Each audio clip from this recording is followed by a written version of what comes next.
against your crime record, basically. Yes, exactly. Well, ladies and gentlemen, I believe we can welcome Emma Webb back into the fray. Emma, are you there? I'm back. Yay! Huzzah! Right, yes, well, time for some free speech then, isn't it? What do you make of these, the idea that we should overturn all of these charges? I think absolutely we should. I think it would be mad not to.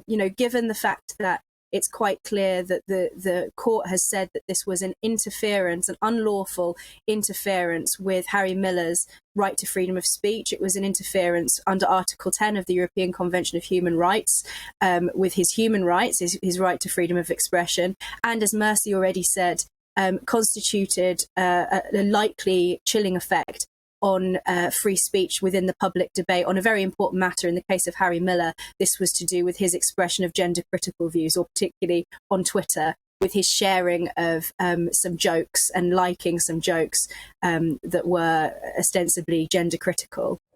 So I think it's extremely important that if the court has found that this was an unlawful interference in his speech, it's found that the guidance that was issued by the College of Policing, which is an unelected, unaccountable quango. This isn't any guidance that was voted on in Parliament. This was drawn up in 2014 by the College of Policing. They found that guidance resulted in an unlawful interference in his free speech.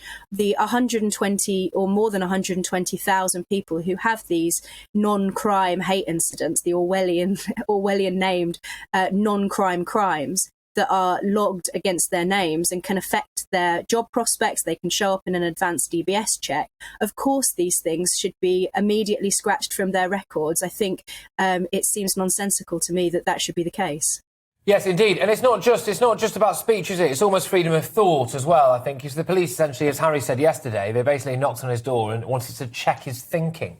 They actually turned up to his workplace, I believe. Oh, yes, yeah. Which is a bit nuts. But it's not just expression, is it? It's thought as well, Emma. Absolutely. And, the rights under international law, human rights, they're connected to each other. And Harry's right to freedom of conscience, as well as his right to freedom of speech, has obviously been interfered with by this. In my opinion, that isn't from the court ruling.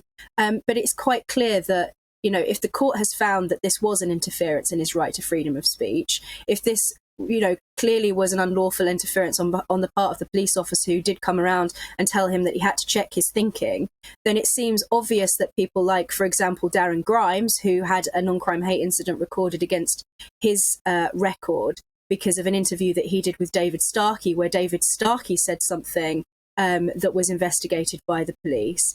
There are many thousands of people around the country who have these things logged against their names. And of course, this is going to interfere with matters of important public debate. And that obviously has an impact for people's freedom of conscience. Yeah, indeed.